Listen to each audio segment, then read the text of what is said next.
The fear of EFCC is the beginning of close meeting with Mr. President. Hello, my people. I bring you greetings from women, and I want to say good morning, good afternoon, good evening, depending on where you're hearing my voice, where you're watching me from. If you're new on this channel, please do it to like, subscribe, share, put your comment in the comment section, and do it to hit the notification button because it's about to go down now. Yahaya Bello, the immediate past governor of Kogi State. It is what it is. Nigerians don't have laws. Nigerians don't obey the rule of law. Nigerian government or Nigerian leaders are all the same. Remember that before the governorship election, Yahaya Bello had a little misunderstanding with Mr. President.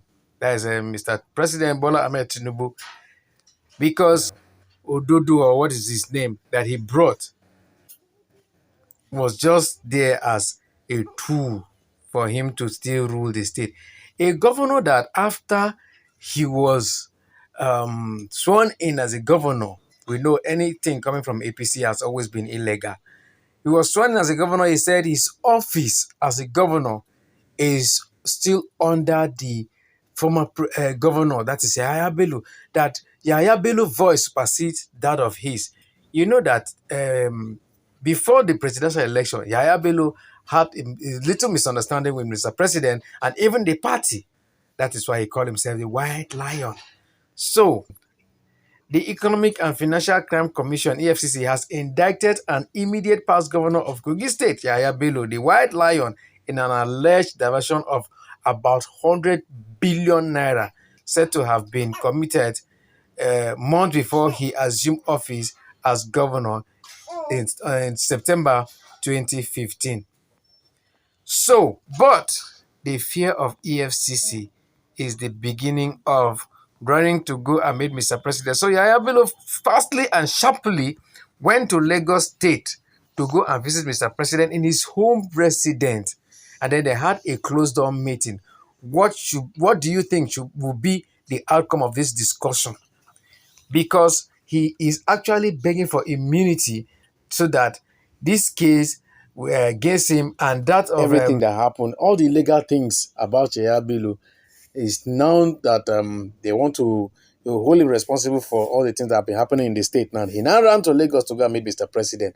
And now, Mr. President have now told him that when you were doing all the baddest things, all those badoski things that you were doing, was I involved? How come now you want me to use my power, the power that you not respect during the primaries? You disrespected me, disrespected the party, and now you want me to grant you immunity to speak on their behalf so that EFCC will not hold you. And Mr. President declined. So Yahaya Bello is running helter-skelter right now because Mr. President have told him that I cannot defend you. I can't do anything. My hands are tied. Yahaya Bello is now angry that why would Mr. President, that he did so many things, he fought tooth and nails to win the state for him, is now rejecting him. So the closed-door meeting now is that Mr. President declined to assist Yahaya Bello. So I don't know what you think about this case right now, because EFCC definitely are allegedly saying that he has siphoned the state money over 100 billion since in 2015.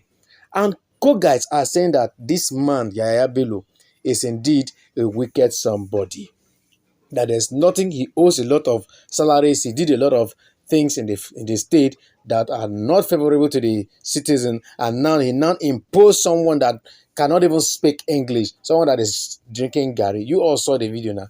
And Muri is complaining that if Mr. President want to play fairness, if Mr. President want to play integrity that their party knows him to be. He was one time an APC member, but Mr. President assisted him and told him that go ahead and compete with the person that Yahaya Bello is bringing. I will support you. But funny enough, politicians always play their game. It was time for the election. When it was time for the election, Mr. President withdrew his support. But now we see that Yahaya Bello is pushing forward. Meanwhile, Muri has gone ahead of him, that EFCC will hold him responsible and the court too will hold INEC and other people that are involved in election malpractice in the state that brought this so-called governor of the state that is nothing to write home about, and that says he is a fellow woman. You see, when you give power to people that don't merit it, this is what will be the outcome. So I don't know about you. What is your take on this thing right now that Yahaya Bello has been pushed aside by Mr. President, saying that there is nothing he can do. His hands are tied.